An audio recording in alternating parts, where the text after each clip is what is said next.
ഇറാന്റെ ആണവ പദ്ധതിയുമായി ബന്ധപ്പെട്ട് ഉടൻ നയതന്ത്ര പരിഹാരമുണ്ടായില്ലെങ്കിൽ ശക്തമായ നടപടികളിലേക്ക് നീങ്ങുമെന്ന് US president Donald Trump. Social media പ്ലാറ്റ്ഫോമായ ട്രൂത്ത് സോഷ്യലിൽ തോക്ക് കൈവശം വച്ചിരിക്കുന്ന തന്റെ ചിത്രത്തോടൊപ്പം ഇനി മര്യാദക്കാരനായിരിക്കില്ല എന്നും ട്രംപ് കുറിച്ചു. ചർച്ചകളുടെ മന്ദഗതിയിലുള്ള പുരോഗതിയിൽ അതൃപ്തി പ്രകടിപ്പിച്ച ട്രംപ് ആണവ കരാറിൽ ഒപ്പിടാൻ ഇറാന് അറിയില്ലെന്ന് പരിഹസിച്ചു. ഇറാൻ എത്രയും പെട്ടെന്ന് ബുദ്ധിപരമായ തീരുമാനമെടുക്കുന്നതാണ് നല്ലത്. ഇറാൻ ചർച്ചകൾക്ക് തയ്യാറായില്ലെങ്കിൽ കൂടുതൽ ആക്രമണോത്സുകമായ സമീപനം സ്വീകരിക്കുമെന്നും അദ്ദേഹം മുന്നറിയിപ്പ് നൽകി.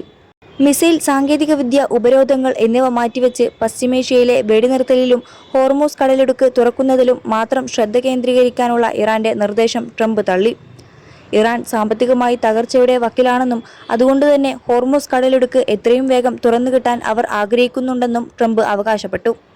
ഇറാൻ വിദേശകാര്യമന്ത്രി അബ്ബാസ് അരാഗ്ചി പാകിസ്ഥാനിലും റഷ്യയിലും സന്ദർശനം നടത്തി പിന്തുണ തേടുന്നുണ്ടെങ്കിലും ഗൾഫ് രാജ്യങ്ങൾ ഇറാന്റെ നിലപാടുകൾ തള്ളിക്കളഞ്ഞു. സൗദി കിരീടാവകാശി മുഹമ്മദ് ബിൻ സൽമാന്റെ നേതൃത്വത്തിൽ ചേർന്ന GCC ഉച്ചകോടി ഇറാൻ നടത്തുന്ന ഗതാഗത തടസ്സങ്ങളെ അപലപിക്കുകയും നാവിക സ്വാതന്ത്ര്യം പുനഃസ്ഥാപിക്കണമെന്ന് ആവശ്യപ്പെടുകയും ചെയ്തിരുന്നു. അതോടൊപ്പം US-ന്റെ 250-ാം വാർഷികത്തോടനുബന്ധിച്ച് പ്രസിഡന്റ് ഡൊണാൾഡ് ട്രംപിന്റെ ചിത്രം പതിപ്പിച്ച പാസ്പോർട്ട് പുറത്തിറക്കി. പേട്രിയറ്റ് പാസ്പോർട്ട് എന്നാണ് US ഇതിനെ പേര് നൽകിയിരിക്കുന്നത്. ലിമിറ്റഡ് എഡിഷൻ പാസ്പോർട്ടാണെന്നാണ് US സ്റ്റേറ്റ് ഡിപ്പാർട്ട്മെന്റ് അറിയിച്ചിരിക്കുന്നത്. പുതിയ പാസ്പോർട്ടിന്റെ ചിത്രങ്ങൾ വൈറ്റ് ഹൗസ് പുറത്തുവിട്ടു. ഫോക്സ് ന്യൂസ്, ദ ബുൾവാർക്ക് എന്നീ മാധ്യമങ്ങൾ നേരത്തെ തന്നെ പ്രസിഡന്റ് ഡൊണാൾഡ് ട്രംപിന്റെ ചിത്രം US പാസ്പോർട്ടിൽ പതിക്കുന്നുവെന്ന് റിപ്പോർട്ട് ചെയ്തിരുന്നു.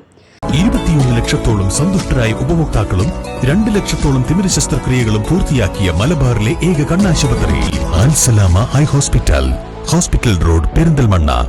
ഇത് US വിദേശകാര്യ മന്ത്രാലയ ഉദ്യോഗസ്ഥർ അംഗീകരിക്കുകയും ചെയ്തിരുന്നു.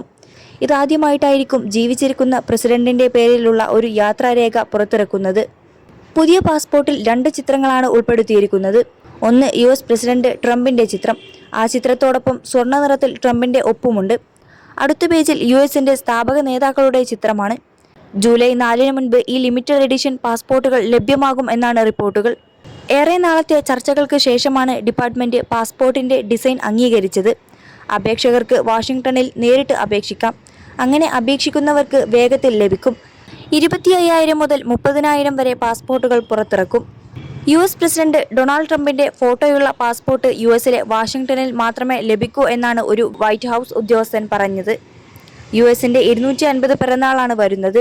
ഈ ചരിത്ര നിമിഷത്തിൽ ജനങ്ങൾക്ക് പങ്കുചേരാനുള്ള ഏറ്റവും വലിയ അവസരമാണ് ഈ പേട്രിയറ്റ് പാസ്പോർട്ട് വഴി ലഭിക്കുന്നത് എന്നാണ് വൈറ്റ് ഹൗസ് വക്താവ് ഒലീവിയ വെയിൽസ് പറഞ്ഞത്.